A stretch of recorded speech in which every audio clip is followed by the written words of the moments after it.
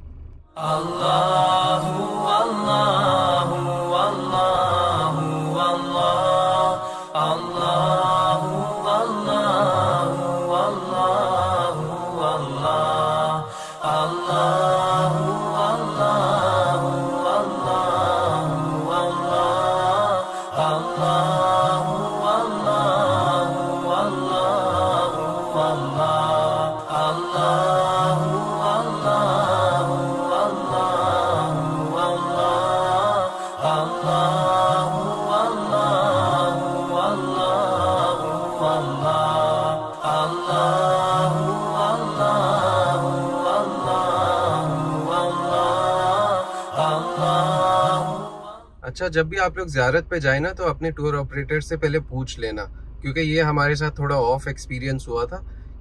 हमें नहीं पता था कि वो लोग वहाँ पे ज़्यादा देर नहीं रुकते, क्योंकि गारे हिरा जैसे एक जगह है वहाँ पे सिर्फ चढ़ने के लिए 2 घंटे का टाइम चाहिए होता है।